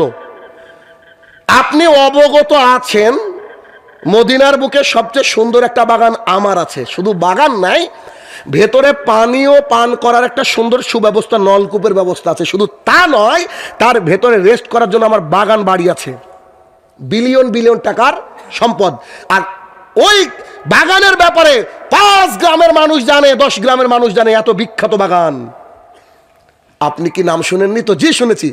তখন আবু লুলুকে ডাক দিয়ে বলছে, জনাব আপনাকে আমি বাগানটা দিয়ে দিলাম, আপনাকে বাগানটা দিয়ে দিলাম। কটা গাছের বিনিময়ে? একটা। কোথায়? জান্নাতে। তখন তিনি বলছেন, মশকরা করার তো লিমিট থাকে। কেন? 8 লাখ টাকা দিয়ে বুলেট কিনে রাস্তা দিয়ে যাচ্ছেন, একজনের একটা মুরগি এসে চাপা পড়ে মরে গেছে। এখন মুরগিওয়ালাকে যদি বুলেট দেন, ও হার্ট ফেল করবে না? বুঝলেন? আরে আমার 500 টাকা দামের মুরগি, আর ও আমাকে 7 লাখ টাকা 8 লাখ টাকা দামের বুলেট দিচ্ছে, বিশ্বাস করবে কি? আবু লুলু বিশ্বাস করেনি, অত বড় বাগান দিয়ে দিচ্ছে। তখন তিনি বলছে, আমি মশকরা করছি না, সত্যি আমি জান্নাতে একটা গাছের বিনিময়ে এ বাগানকে বিক্রি করে দিলাম। সুবহানাল্লাহ বিহামদিহি, আল্লাহু আকবার। চিন্তা করেন। আমার আরো বড় আশ্চর্য লাগে হাদিসের শেষ অংশে, তিনি চলে গেলেন আনন্দে। ব্যবসায়িক, কত উন্নত ব্যবসায়িক। তিনি গিয়ে বলছেন, উম্মু দাদা, যে কি ব্যাপার, প্রতিদিন এভাবে তো ডাকে না, সালাম দিয়ে বলে ভেতরে এসে একটু রেস্ট করে বিশ্রাম করে, আজকে হলো কি? বোধহয় বাগানে আমাদের যা যা আছে গুটিয়ে নিয়ে চলে আসো। তো একটা শখ থাকে, বিছানো মাদুর আরো কিছু থাকে, ধরেন বাগানে সব গুটিয়ে নিয়ে বলছে, বলেন কি হলো, কি ব্যাপার? তো বলছে বাগান তো বিক্রি করে দিয়েছি। বিশ্বাস হবে? 3 বছর মদিনার বুকে আমাদের বাগান কেনার ক্ষমতা এরকম কারো আছে কি? তো আশ্চর্য। আমি যদি বলি যে পুঠিয়ার রাজবাড়ি কিনে নিয়েছি, বিশ্বাস করবেন? ওই তো গরিব মানুষ, আশ্চর্য কথা না? তো বলছে যে আমি বাগানকে বিক্রি করে দিয়েছি। তার স্ত্রীর বিশ্বাস হয়নি, কে নিবি, এত টাকা কার আছে? তখন বলছে যে আমি বাগানকে বিক্রি করেছি জান্নাতে একটা খেজুরের গাছের বিনিময়ে আল্লাহ রাসূল সাল্লাল্লাহু আলাইহি ওয়াসাল্লামের কাছে। ওর মাধ্যমে, আল্লাহ রাসূল সাল্লাল্লাহু আলাইহি ওয়াসাল্লামের মাধ্যমে আমি এই ব্যক্তিকে দিয়েছি। ইনার কথা শুনে আমার মাথায় কাজ করে না। আমাদের স্ত্রীরা যদি হতো তো কি বলতো নিশ্চয়ই বুঝতে পারছেন, ওদিকে যাচ্ছি না। তিনি বলছেন সুবহানাল্লাহ বিহামদিহি, আরে আমার স্বামী যে এত বড় ব্যবসায়িক আজকে প্রথম জানলাম। সুবহানাল্লাহ, আমার স্বামী যে এত বড় ব্যবসায়িক আমি প্রথম জানলাম। জান্নাতে একটা গাছের বিনিময়ে দুনিয়াকে বিক্রি করে দিয়েছে। এর নাম হচ্ছে আবু দাহদা রাদিয়াল্লাহু তাআলা আনহু। কি দিয়েছেন জীবনে? 3 বস্তা সিমেন্ট দিয়ে বলছে যে সর্বোচ্চ দাতা আমি। ইস, লজ্জা করে না? এত বড় দান করে দিয়েছেন। আর তার স্ত্রীর কোয়ালিটিটা কি খেয়াল করেন, যে আমার স্বামী কতই না উন্নত বিজনেসম্যান। তো আমার এখানে একটা এক্সট্রার কথা, এটাকে ধরেন না, আমার যেন মনে হয় যে তিনি এই হাদিসটা জানতেন। রাসূলুল্লাহ সাল্লাল্লাহু আলাইহি ওয়াসাল্লাম বলছে, জান্নাতে যে গাছ আল্লাহ তাআলা দিবে মানুষকে, সেই গাছের নিচে একজন পাতলা দুবলা অশ্বারোহী, মানে ঘোড় চালক। পাতলা দুবলা কেন বললো? মানে মোটা মানুষ তো খুব জোরে যেতে পারে না। পাতলা দুবলা অশ্বারোহী, গাছের এটা গোড়া, ধরেন এটা একটা গাছ, এটা একটা গাছ, এই গাছের গোড়া, এখান থেকে ঘোড়া চালাতে শুরু করলো। 1 মাস ঘোড়া চালিয়ে গিয়ে দেখছে ক্লান্ত। 1 মাস পর, 1 মাস মানে বুঝতে পেরেছেন? 1 মাস ঘোড়া চালিয়ে গিয়ে উপরের দিকে তাকিয়ে দেখছে ওই গাছের ডালপালা ওখানে। কি দিয়ে বুঝাই? তিনারা হাদিসকে কি করে বুঝেছিলেন, কি সুন্দরভাবে তারা হাদিসকে বুঝেছিলেন। তাদের কত সরলতা ছিল, ইসলামের জন্য কত খেদমত ছিল। অথচ আমরা কনসার্টে খরচ করি, আমরা আমার স্ত্রী আমার ছেলে মেয়ে ওয়েস্টার্ন ড্রেস পরবে তার জন্য খরচ করি। এদেশের মাটিতে ইহুদি খ্রিস্টানদের কালচার করার জন্য 31st নাইট পালন করার জন্য ছেলেকে 5,000-10,000 টাকা দিই। কিন্তু দুঃখের বিষয়, ইসলামের কথা বললে আপনার হাতটা গুটিয়ে আসে, আপনার আমার হাতটা গুটিয়ে আসে। শুনে রাখেন, মৃত্যু অবধারিত, মরতে হবেই। আর যদি মারা যান, আপনার সন্তান যে 1 পয়সা দান করবে না, এটা আপনি লিখে রাখেন। আপনি দিতে পারেন না, আর তো ফ্রিতে সম্পদ পেয়েছে, ও দিবে? অসম্ভব। অতএব ইসলামের জন্য কি করতে হবে? অর্থ সম্পদ ব্যয় করতে হবে। 3 নম্বর পয়েন্ট, সময় বিসর্জন। একটা হাদিস বলবো, এই টপিক এখান থেকে কমপ্লিট হবে। কি সুন্দর হাদিস! রাসূলুল্লাহ সাল্লাল্লাহু আলাইহি ওয়াসাল্লাম বলছেন, শোনো, তোমরা যদি কেউ সকাল সন্ধ্যার কোনো একটা অংশ আল্লাহ তাআলার দ্বীনের জন্য ব্যয় করো, আল্লাহ তাআলার দ্বীনের জন্য কি করো? কোনো এক সকাল, কোনো এক সন্ধ্যা। আজকে আমরা সন্ধ্যা থেকে এই পর্যন্ত কার জন্য ব্যয় করছি? এবার আপনার আমার কথা শুনবেন না? দেখেন, কিসের বিল গেটস আর কিসের এলন মাস্ক বেল আছে। আম্মাজান আয়েশা রাদিয়াল্লাহু তাআলা বলছেন যে রাসূলুল্লাহ সাল্লাল্লাহু আলাইহি ওয়াসাল্লাম বলেছেন, কোন ব্যক্তি যদি ফজরের 2 রাকাত সুন্নত আদায় করে, গোটা পৃথিবী আর যা আছে সব বিক্রি করলে তার চেয়ে বেশি হবে। আমাদের চেয়ে মিলিয়নারি বিলিয়নারি কি আছে ভাই? তো রাসূলুল্লাহ সাল্লাল্লাহু আলাইহি ওয়াসাল্লাম বলছে, আল্লাহর রাস্তায় কোনো এক সন্ধ্যা, কোনো এক সকাল ব্যয় করা মানে হচ্ছে আল্লাহর জমিনে যত কিছু আছে, আল্লাহর জমিন সহ যত কিছু আছে তার চেয়ে বেশি। আপনি এখানে এসেছেন, কিছু ভাইয়ের এখানে আসার সৌভাগ্য হয়নি। কেন? আল্লাহ তাআলা ওর অন্তরে সিলমোহর মেরে দিয়েছে। আল্লাহ ওর অন্তরে সিলমোহর মেরে দিয়েছে। ও একেবারে ভেড়ার গোষ্ঠীর মতো। ভেড়ার গোষ্ঠী বুঝেন কি? ভেড়ার শুরুটা যেদিকে যাবে বাকি সবাই ওই দিকে যায়, কিছু বুঝে নাও। দাড়িওয়ালা পাগড়িওয়ালা হুজুর যা বলে দিয়েছে, দ্যাট ইজ ফাইনাল, কোনো হিসাবই নাই। আশ্চর্য দুনিয়া। এক হুজুর এক মসজিদে ঢুকেছে, মসজিদে ঢুকে উনি সেজদা দিয়েছেন। পেছনে এক মুরিদান ঢুকছেন ওই মসজিদে, ঢুকে ও সেজদা দিয়েছে। পেছনের জনকে জিজ্ঞাসা করা হলো, আপনি সেজদা দিয়েছেন কেন? আমি কি করে বলবো? হুজুর দিল। তো হুজুরকে জিজ্ঞাসা করেন, হুজুর আপনি সেজদা দিলেন কেন? ও যে আমি রাস্তায় আস্তে আস্তে কোরআন তেলাওয়াত করছিলাম, একটা সেজদা বাকি ছিল। তো তোর কি বাকি রে? বুঝতে পারেন? মানে আশ্চর্য দুনিয়া। কিছু না বুঝে মাযহাবী হওয়া যায়, পড়াশোনা করলে আহলে সুন্নাত ওয়াল জামাত হওয়া যায়। কথা মনে হয় বুঝতে পারেননি? কিছু পড়া না, যদি পড়াশোনা না করেন তাহলে মাযহাব মানা যায়। কেন? কারণ সূরা ফাতিহা পড়ুক আর সাব্বিহ ইসমা রাব্বিকাল আলা, আমার বাপের কি, আমি তো কিছু পড়বো না। কেন? আমাকে বলে দিয়েছে হুজুর জাল হাদিস, যে ব্যক্তি ইমামের পিছনে সূরা ফাতিহা পড়বে তার মুখের মধ্যে আগুন ঢুকিয়ে দেওয়া হবে, আমাকে বলেছে। অথচ মুহাম্মদ সাল্লাল্লাহু আলাইহি ওয়াসাল্লাম বলছে যে সালাত আদায় করলে সূরা ফাতিহা পড়লো না, ওর নামাজ বাতিল। একবার না 3 বার বলছে। তাহলে পড়াশোনা করে না, তো পড়াশোনা না করলে মাযহাবী হওয়া যায়, আর পড়াশোনা করলে অটোমেটিক আহলে সুন্নাত ওয়াল জামাত অর্থাৎ আহলুল হাদিস হওয়া যায়। একটু পড়াশোনা করে দেখেন না আপনি, দেখেন আপনার কিতাবটা দেখেন না আপনি, দেখলে দেখবেন আপনি সঠিক পথে চলে আসবেন। তাহলে কি কি হলো? 3 নম্বর সময়, 3 নম্বর শ্রম। শ্রম বুঝেন কি? শ্রম কাকে বলে বলেন তো? কায়িক পরিশ্রম, কায়িক পরিশ্রম। তো আচ্ছা, ওই আগে যেটা হাদিস বললাম মুসলিম শরীফের হাদিস, মানে আল্লাহ রাস্তায় সকাল সন্ধ্যা ব্যয় করে, আপনাদের রেফারেন্স জানা দরকার আছে না? মুসলিম শরীফের হাদিস। এবার কি বললাম? শ্রম। শ্রম হচ্ছে বিসর্জন। নিজের শরীর দিয়ে ইসলামের জন্য কি করতে হবে? কাজ করতে হবে শরীর দিয়ে। কারণ আমরা যে আল্লাহর গোলাম, আল্লাহ আমাদেরকে যা বলবে, যেই গাইডলাইন দিবে, ওই মাধ্যমে আমাদেরকে চলতে হবে। ব্যাস, আর কোনো হিসাব নাই। আর কোনো হিসাব আছে কি? আচ্ছা, আপনি এক পাল গরু চড়াতে যাচ্ছেন, গরুকে যেদিকে যেতে বলবেন ওদিকে তো যাবে। গরু কোনো নিজের চয়েস আছে কি? তা আমরাও আল্লাহ তাআলা রাখাল। আমরা আর আল্লাহ তাআলা কি বলেন? আমরা আল্লাহ সুবহানাহু ওয়া তাআলার হচ্ছে গোলাম। আল্লাহ আমাদেরকে বলছে হাইয়া আলাস সালাহ, মুয়াজ্জিনকে দিয়ে ফজরে। কি যে ঘুম আসলো, কিন্তু আর ঘুমাতে পারবো না। কেন? আমরা যে গোলাম, আল্লাহ যে ডাকছে তার প্রিয় জায়গা মসজিদে, তাই আমরা চলে গেলাম। তাহলে কি? কায়িক শ্রম। শ্রম, এই শ্রম দেখেন আপনি আমি কত বড় মানুষ। সেটা কি? যখন খন্দকের যুদ্ধের কাজ চলছিল, খন্দকের যুদ্ধের যখন কাজ চলছিল, সবাই যখন পরীক্ষা খননের কাজ করছে, পরীক্ষা বুঝেন কিনা? ক্যানেল ক্যানেল খননের কাজ যখন চলছিল তখন সবাই সাহাবাই কেরাম যতজন উপস্থিত ছিলেন সবাই পেটে খিদে নিয়ে সবাই কি করলেন, কাজ করছিলেন। এমত অবস্থায় মুহাম্মদ সাল্লাল্লাহু আলাইহি সাল্লামকে দেখা গেল তিনিও যখন ওই ক্যানেলটাকে খনন করতে গেলেন, তিনার পেটে তিনার পুরো শরীরের জুব্বা জামা যা ছিল তাতে তার ওই মাটি ধুলো ধূসরিত হয়েছিল। মুহাম্মদ সাল্লাল্লাহু আলাইহি সাল্লাম, আরে একবার চিন্তা করেন, মসজিদের সেক্রেটারি হয়েছেন, সভাপতি হয়েছেন, শুধু জুমার দিনে যায় শুকুর আলী, ও খালি হিসাব ধরতে যায়, আর কিছু নাই। ও মনে করে এটাই মুসলমান। ওর জন্য আবার যদি সঠিক জায়গায় জায়গা না রাখা হয় তাহলে তো পরের দিন আবার ভাগ্য খারাপ আছে কমিটির। আশ্চর্য দুনিয়া, আল্লাহ রসুল নিজে পরীক্ষা খনন করছেন।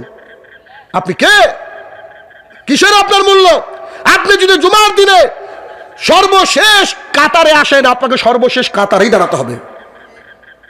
আপনার জন্য কোনো রাস্তা বরাদ্দ নাই যে আপনি ইমামের পিছনে গিয়ে দাঁড়াবেন।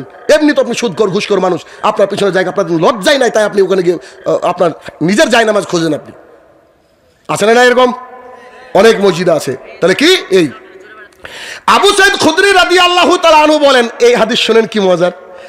আবু সাইদ খুদরি রাদিয়াল্লাহু তাআলা আনহু বলেন, অনেক ছোট একজন সাহাবী, তাই না?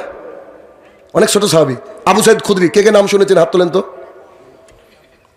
মাশাআল্লাহ, এখানে দেখেছেন কত বড় সৌভাগ্য আপনাদের, আপনার সাহাবীর নামও জানেন। অনেককে জিজ্ঞাসা করেন গা, অনেককে কি যে হুজুরের দ্বারা পরিচালিত হয় আমাদের সমাজ, ওই হুজুরকে একটা টপিক দিয়ে দেন, 10টা হাদিস পেতে বোম মারলে বাড়াবে না।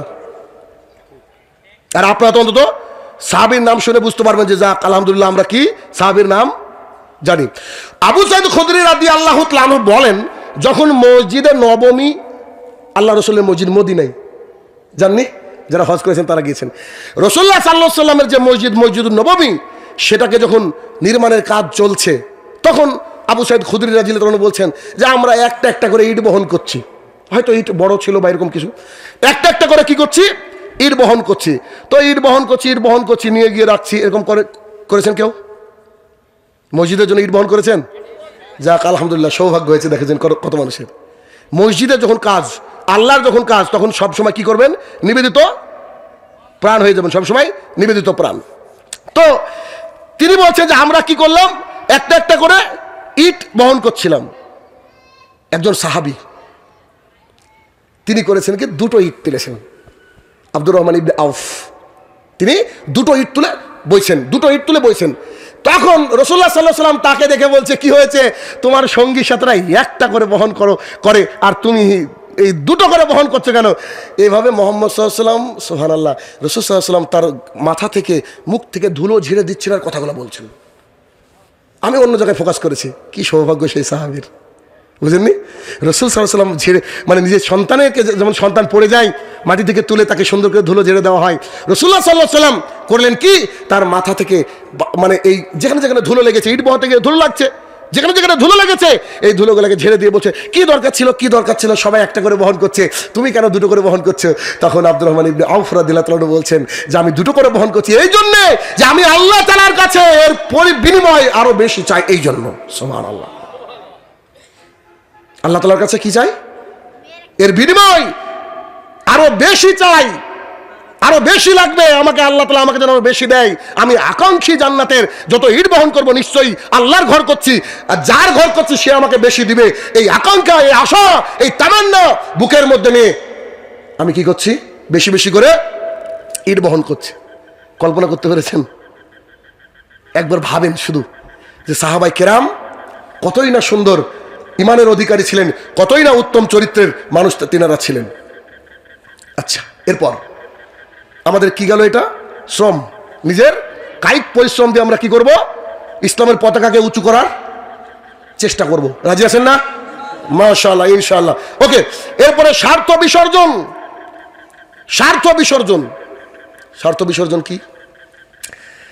স্বার্থ বিসর্জন, এখন রাসূলুল্লাহ সাল্লাল্লাহু আলাইহি ওয়াসাল্লাম যখন মক্কা থেকে মদিনাতে হিজরত করে আসলেন, আরো সাহাবায়ে কেরামরা আসলেন মক্কা থেকে মদিনায় যখন আসলেন, তো মদিনায় আসার পরে, ভালো করে বুঝবেন আমার কথা, মদিনাতে আসলেন, আসার পরে আনসার আর মুহাজির কারা, যারা মক্কা থেকে মদিনাতে আসলো। আনসার মানে স্থানীয় বাসিন্দা, সাহায্যকারী। তো উভয়ের মধ্যে মুহাম্মদ সাল্লাল্লাহু আলাইহি ওয়াসাল্লাম একটু ভালোবাসা সম্পর্ক করে দেওয়ার চেষ্টা করছিলেন। কেন? মুহাজির যারা খেয়েছে তাদের কি ঈমান ছাড়া আর কিছু আছে? সবকিছু নিয়ে আসতে পেরেছে, জমি জমা বউ বাচ্চা সব রেখে গেছে। তো মুহাজির আনসারের মধ্যে রাসূলুল্লাহ সাল্লাল্লাহু আলাইহি ওয়াসাল্লাম কি করছিলেন? মানে সমন্বয় করে দেওয়ার চেষ্টা করছিলেন। এখন এইখানে একজন সাহাবী তিনি আব্দুর রহমান ইবনে আউফ রাদিয়াল্লাহু তাআলা আনহু সম্ভবত তাকে ডেকে বলছেন যে ভাই, আমি হচ্ছে মদিনার বুকে সবচেয়ে সম্পদশালী মানুষ। মদিনার বুকে কি সবচেয়ে সম্পদশালী মানুষ? আমি আমার সম্পদকে 2 ভাগ করলাম। 2 ভাগ করার পর 1 ভাগ আমার জন্য থাকলো, 1 ভাগ আপনাকে আমি দিয়ে দিলাম। আর আমার 2 জন স্ত্রী, আপনি খালি দেখেন গিয়ে যেটা ভালো লাগছে ওকে তালাক দিব, ইদ্যতের পর আপনি বিয়ে করবেন। এই আপনারাও মাযহাবের মতো হয়ে গেছেন, মানে আমাকে বলতে হবে নাকি? বলেন সুবহানাল্লাহ। এগুলো তো বলাই ঠিক না, বুঝেন না? আপনার অন্তর থেকে এমনি আসবে, বুঝতে পারেননি কথা? আপনার কি থেকে? অন্তর থেকে এমনি আসবে যে তার ভাইয়ের জন্য ত্যাগটা কি বলছে? আমি হচ্ছে মদিনার বুকে সবচেয়ে টাকাওয়ালা মানুষ, অর্ধেক সম্পদ ভাগ করে আপনাকে দিলাম, আর আমার 2টো স্ত্রী আছে, যেটা আপনার পছন্দ তাকে তালাক দিব, ইদ্যত পার হয়ে গেলে আপনি ওকে বিয়ে করবেন। আরে সাহাবায়ে কেরাম, টার্গেট কি? জান্নাত, আর কিছু না। আমাদের মূল টার্গেটই হবে কি? জান্নাত। জান্নাত ছাড়া মুমিনের চোখে দুনিয়ার বুকে এত ভালো লাগা, এত কিছু থাকবে না। কিয়ামতের মাঠ, কবর যে কঠিন এবং জটিল জায়গা, এইগুলাকে খেয়াল রাখতে হবে আর সবসময় টার্গেট করতে হবে যে আমাদের মূল টার্গেট কি? আমরা জান্নাতে প্রবেশ করব। আমরা রাজি না? আমাদের ভাইদের জন্য, দ্বীন ইসলামের জন্য আমরা আমাদের যত স্বার্থ বিসর্জন দিতে পারবো না? অবশ্যই স্বার্থ বিসর্জন আমাদেরকে দিতে হবে। যতটা স্বার্থ আমার দ্বারা সম্ভব সেই স্বার্থ আমাদেরকে কি করতে হবে? বিসর্জন দিতে হবে, বিসর্জন দিতে হবে। কারণ আল্লাহ রাসূলের সাহাবীরা হিজরতের পর দেখেছেন কত স্বার্থ বিসর্জন, কত সাহাবায়ে কেরাম কত স্বার্থ বিসর্জন দিয়েছেন। কত দৃষ্টান্ত আপনাকে দেব, বহু দৃষ্টান্ত ইসলামের মধ্যে রয়েছে যে স্বার্থ বিসর্জন দিতে হবে। অথচ আজকে আমরা একে অপরের সাথে স্বার্থ নিয়ে সংঘাত করি, একে অপরে মারামারি করি। আমরা আমার স্বার্থ যেদিকে আমি সেই দিকে আমার বাহনটাকে পরিচালিত করি, কিন্তু না, আমি আমার ভাইয়ের জন্য স্বার্থ করে দেব। পাশাপাশি জমি কিনেছেন অনেকে, আমরা আছি যে ওই জমির আল জানে ঠিক না হয় তার জন্য ঝামেলা করি। অথচ সেই ভাইয়ের জন্য জায়গাটাকে কি করতে হবে? প্রশস্ত করে দিতে হবে। এটা হচ্ছে আমাদের হিসাব, কিন্তু আমরা প্রশস্ত করি না। আমাদের স্বার্থকে ত্যাগ করতে হবে দিনের খাতিরে। যেমন কোনো অমুসলমান ভাই যদি ইসলাম গ্রহণ করে, তার যদি কোনো বাসস্থান না থাকে, তার যদি কোনো ব্যবসা না থাকে, তাহলে মুসলমানদেরকে এগিয়ে আসতে হবে ওই ভাইদেরকে সাহায্য করতে। এই বাংলাদেশের জমিনে এমনও জায়গায় আমি গিয়েছি যাদের কার্পেটের উপরে হাত দিলে নামাজ পড়া, আমার পেছনে যে ভাইরা আছে 2-3 জন সাক্ষী আছে, কার্পেট বুঝেন না? নামাজের কার্পেট, কার্পেটের উপরে হাত দিয়েছি, হাতের আঙুলগুলা ডুবে গিয়েছে। আরে বাপরে বাপ, মানে কি পরিমাণে ভিআইপি। তার মাদ্রাসায় টাকার অভাব নাই, দেশ বিদেশ থেকে কোটি কোটি টাকা তাকে দেওয়া হচ্ছে, কিন্তু এমনও মসজিদ আছে, এমনও মাদ্রাসা আছে যাদের দিকে কেউ তাকায় না। কিন্তু তিনি বলেন না যে ভাই আমার আর লাগবে না, আমার মসজিদ যথেষ্ট হয়ে গেছে। আপনি একটু অন্যান্য মসজিদ দেখেন, অন্যান্য এতিমখানা দেখেন, অন্যান্য জায়গা দেখেন, এই জায়গায় গিয়ে আপনি দান করেন। কেউ বলে? মানে যত আসে তত নিতে চাই, যত আসে তত নিতে চাই। আমি তাদেরকে দেখি আর আমি তাদের কথা শুনি আর অবাক হয়ে যায়, আল্লাহ এই হিসাব কি করে দিবে? সামান্য ইনকাম করি তাই তো হিসাব দিতে পারবো কিনা সন্দেহ। এরা ইনকাম দিবে কি করে, হিসাব দিবে কি করে আল্লাহ তাআলার কাছে? পরিস্থিতি কত ভয়াবহ। তাহলে কি আমাদের স্বার্থকে ত্যাগ করতে হবে। আমাদেরকে স্বার্থকে যদি আমরা ত্যাগ করতে পারবো, অল্পে তুষ্টি যখন আমাদের মধ্যে আসবে, তখন কি দ্বীন ইসলাম সুন্দর হবে এবং আমাদের অন্তরটা হবে উন্মুক্ত আমার দ্বীনী ভাইয়ের জন্য।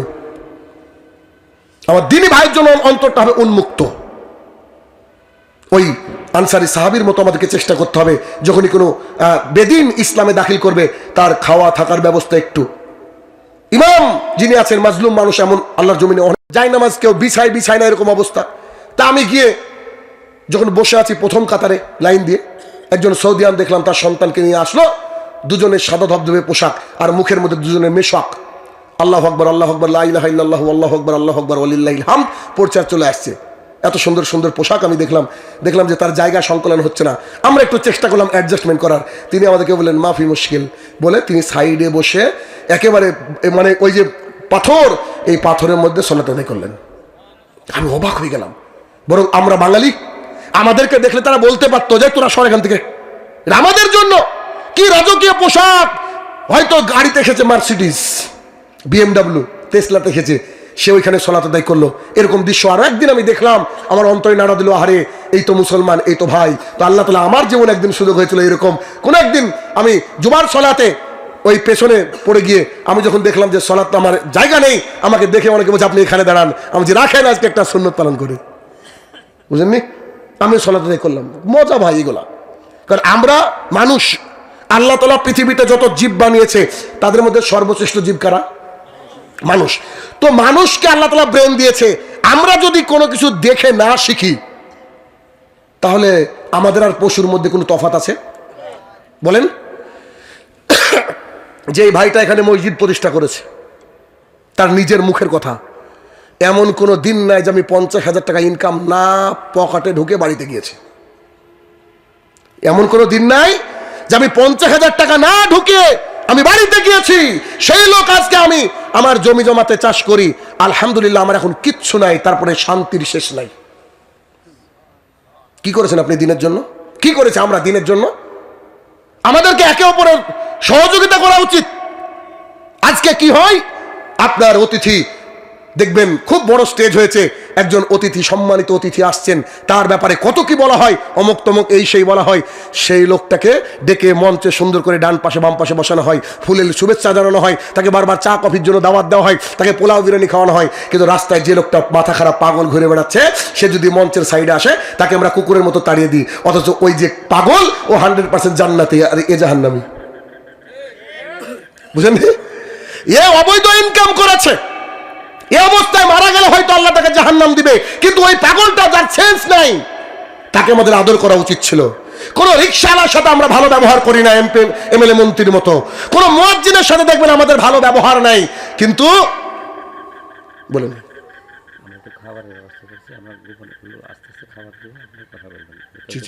জি ইনশাল্লাহ ইনশাল্লাহ ইনশাল্লাহ, জি জি জি, খাবারের ব্যবস্থা করা আছে আপনাদের জন্য, আলহামদুলিল্লাহ। তো বসেই থাকবেন, তিনারা একটু একটু করে খাবার দেবো, আমি একটু একটু করে হাদিস আপনাদেরকে শোনাই যতটুকু সম্ভব, বুঝলেন না? এটা আমার এই বছরের বাংলাদেশে ঢুকে প্রথম মাহফিল, ভাই নিয়ে নিয়েছে, বুঝলেন? তো যাই হোক, আল্লাহ তাআলা সুযোগ করে দিয়েছে। বলি তো কি, আমরা সবসময় কার দিকে তাকাবো? যে মানুষটা অসহায়, যে নিচু, আমার চেয়ে নিচু। রাসূলুল্লাহ সাল্লাল্লাহু আলাইহি ওয়াসাল্লাম বলে, তুমি তোমার চেয়ে নিচু ব্যক্তির দিকে তাকাও। কারণ 3 তলা 6 তলা 10 তলা দেখলে আমাদের মনটা একটু কি হবে? কষ্টে ভরে যাবে। আর যখনই কষ্টে ভরে যাবে, তখন আমরা আল্লাহ তাআলার দেওয়া নিয়ামতকে আমাদের নিজের অজান্তে অস্বীকার করব। তাহলে আজ থেকে হবে তো ইনশাআল্লাহ? স্বার্থ বিসর্জন দিব তো? আমাদের দ্বীনি ভাইদের জন্য স্বার্থ বিসর্জন দিতে হবে, দ্বীনি ভাইদের জন্য। জি, আপনার খাবার জন্য বেঈমান না খায়, আমাদের খাবার ইমানদার খাবে, ব্যাস ইমানদারে খাবে। অর্থাৎ দ্বীনি ভাই যেখানে আসবে, তাদেরকে আমরা আমাদের চেয়ারটাকে ছেড়ে দিয়ে বলবো বসেন ভাই। এভাবে আমরা তাদেরকে কি করব? সাহায্য সহযোগিতা করতে থাকবো। এরপরে হচ্ছে আরেকটা অন্যতম পয়েন্ট, সেটা হচ্ছে দ্বীনের ত্যাগের অন্যতম আরেকটা ত্যাগ হচ্ছে পরিবারের মায়া ত্যাগ। পরিবারের মায়া ত্যাগ। আল্লাহু আকবার। এই হাদিস আশ্চর্য লাগে আমাকে। সেটা কি?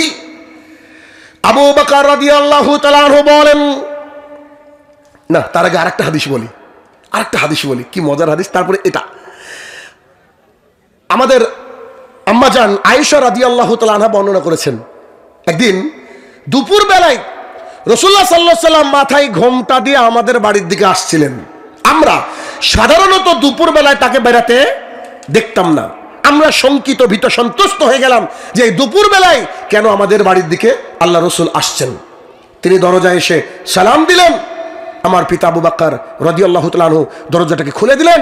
খুলে দেওয়ার পর সালামের উত্তর দেওয়ার পরে বললেন, আমার মা বাবা আপনার উপরে কুরবান হোক।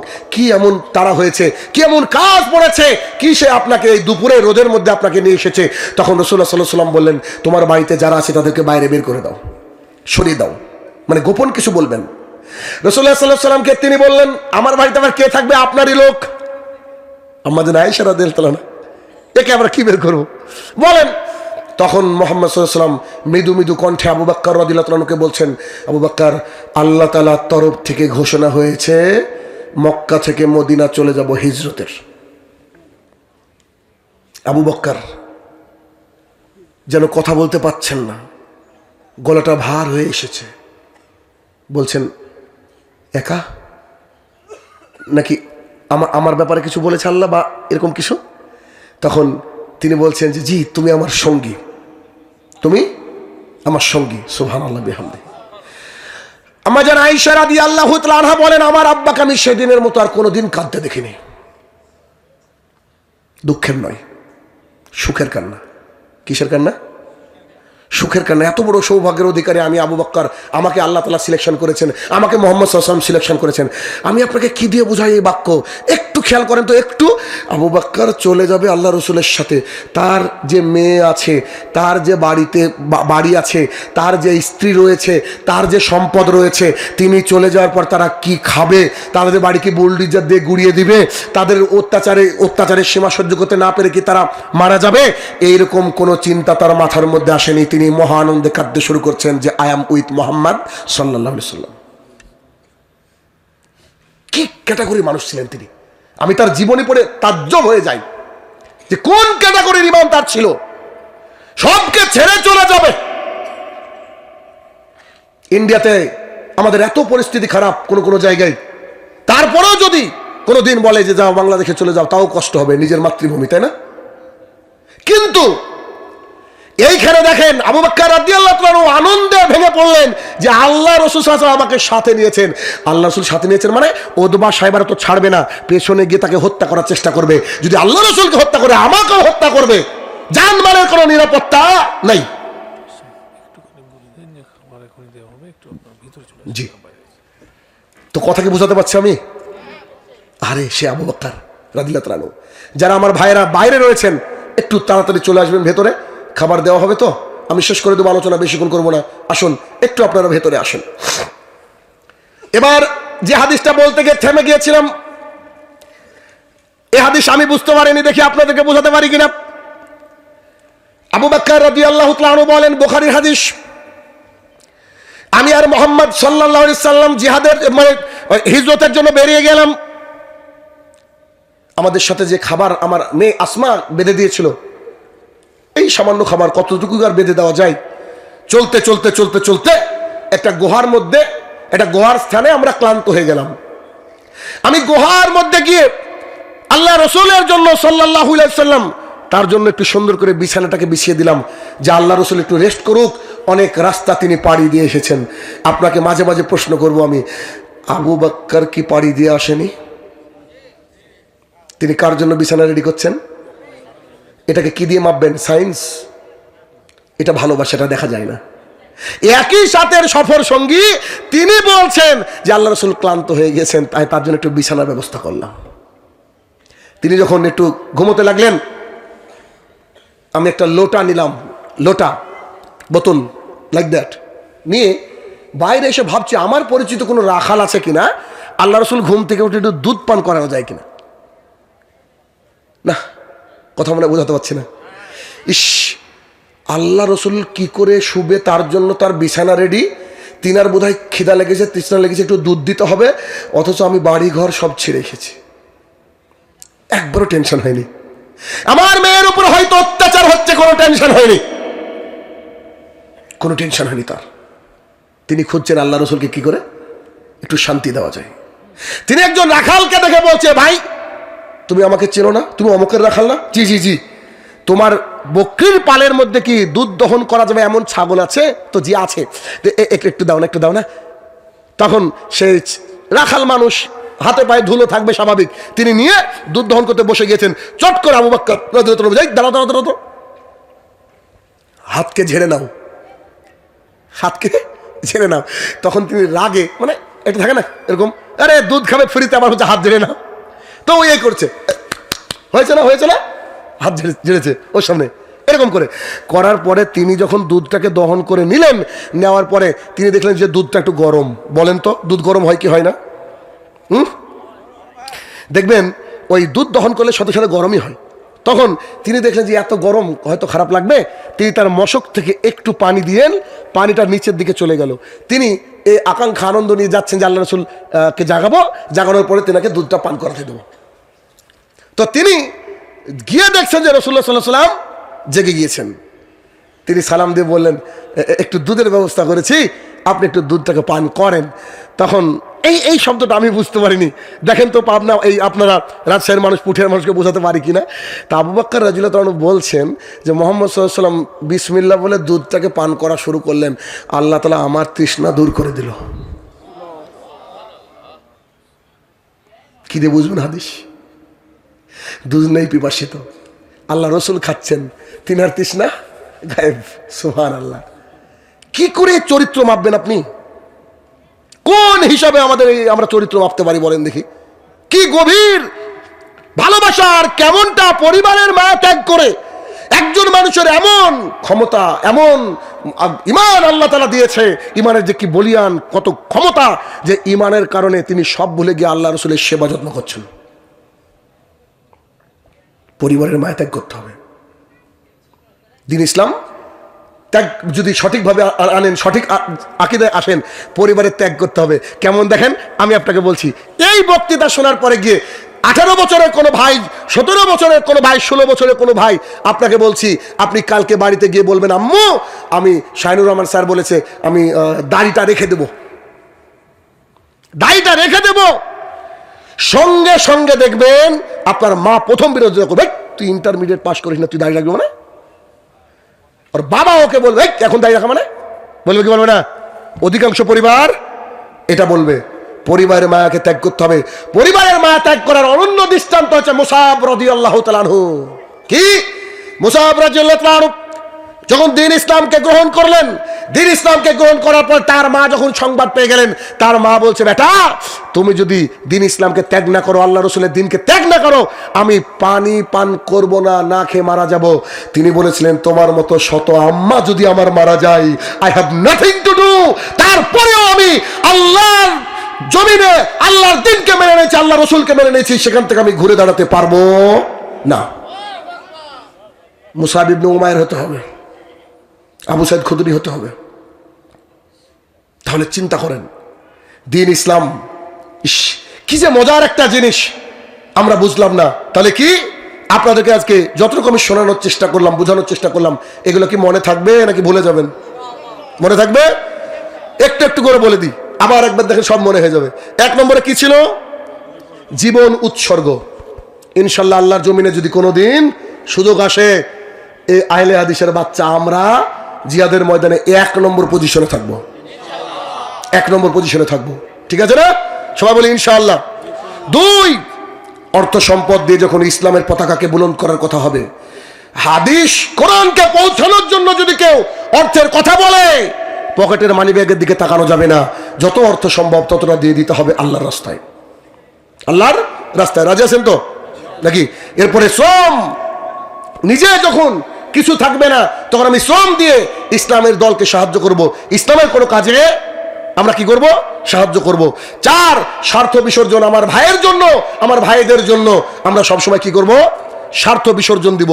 যে স্বার্থ আমার এইটা না করলে অপরের একটা সুন্দর জীবন বিধান চলে, জীবন বিধান মেনে নেয়, জীবন ধারণের ক্ষমতা সুন্দর হয়ে যায়, আমারটাকে বাদ দিয়ে আমার ওই ভাইয়ের জন্য আমি এটাকে কি করে দেব, এই চিন্তা আমাদেরকে করতে হবে। এরপর যখন আমাদের মানে দ্বীন ইসলাম মানতে গিয়ে যখন দেখতে হবে যে আমাদের পারিবারিক মায়া আমাদেরকে আটকে দিচ্ছে, আম্মু বলছে, বেটা এই এলাকার সবাই তো এই, তুমি এদিকে যেও না বাপ, তুমি গেলে আমাদেরকে বলছে বয়কট করে দেবো। এলাকায় আসে না নাই? এই রোগ অনেক বেশি, কারণ আমরা বলছি আল্লাহর কাছে চাইতে হবে, তারা বলছে মাজারে চাইতে হবে। বলছে কি বলছে না? তাহলে এখন আল্লাহর কথা শুনবেন নাকি মা বাবা? বলেন এবার। আল্লাহর কথা, আল্লাহর কথা শুনতে গেলে পরিবার পরিজনের মায়াকে ত্যাগ করতে হতে পারে। মাশাআল্লাহ, পরিবার প্রয়োজনের মায়া ত্যাগ করতে হতে পারে। তবে খারাপ আচরণ করা যাবে না, পিতামাতার সাথে খারাপ আচরণ করা যাবে না। এমনকি আমার ভাই যারা এইদিকে এইভাবে তাদের জীবনটাকে শেষ করে দিচ্ছে দুনিয়া এবং আখিরাতের, তাদের জন্য তাদের সাথে খারাপ ব্যবহার আমরা করবো না ইনশাল্লাহ। আগের ভাই বলে গেছে, আবারও বলছি, শুধু মাইপাড়া নয়, আল্লাহর জমিনে দায়িত্ব নিয়ে বলছি, কেউ যদি বলতে পারে কোনো আহলুল হাদিসের মসজিদে কোনো মাযহাবী ভাইকে গলা ধাক্কা দিয়েছে, আল্লাহর কসম করে বলছি ঠিকানা দেবেন, আমি পৌঁছে দেবো। আমরা সবাই মিলে তার প্রতিবাদ করবো না? কিন্তু দুঃখের বিষয় কি জানেন, আপনাদের পেছনে যখন আমরা সালাত আদায় করতে যাই, আমরা তো, আমি বলি মাঝে মাঝে যে আমাদের মাযহাবী ভাইদের পেছনে যদি মাগরিবের 3 নম্বর রাকাতে সূরা ফাতিহা কেউ পড়তে পারেন তো পুরস্কার আছে। বুঝেননি বোধহয় আমার কথা?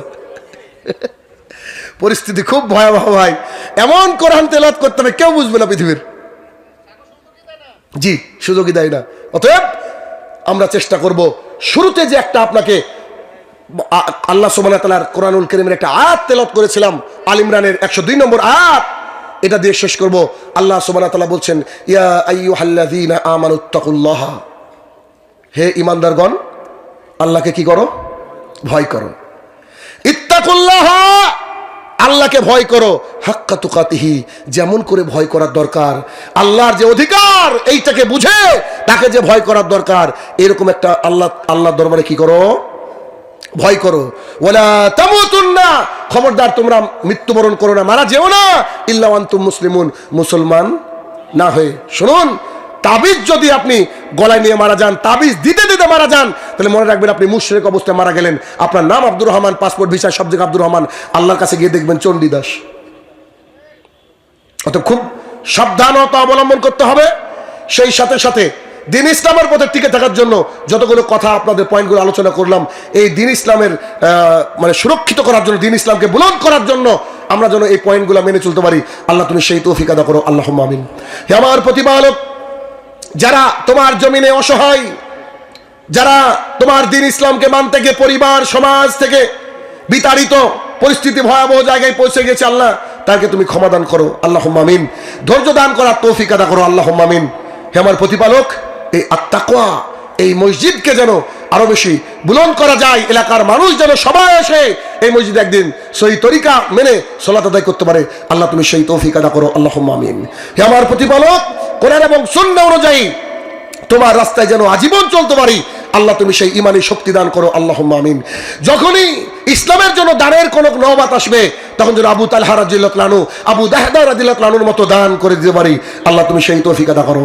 হে আমার প্রতিপালক, যখন আমাদেরকে তোমার কালেমার পতাকাকে বুলন্দ করার জন্য যখন কোনো ডাক আসবে, সেই ছোট্ট ওই 2 মুআজ আর মাঝের মতো আমরা যেন ওই বেদিন বেঈমানদেরকে এই দুনিয়ার জীবন থেকে বিদায় করে দিয়ে আমরা যেন আল্লাহ রসুলের উপরে যে ভালোবাসা তা প্রতিষ্ঠা করতে পারি, আল্লাহ তুমি সেই তৌফিক আদা করো, আল্লাহুম্মা আমিন।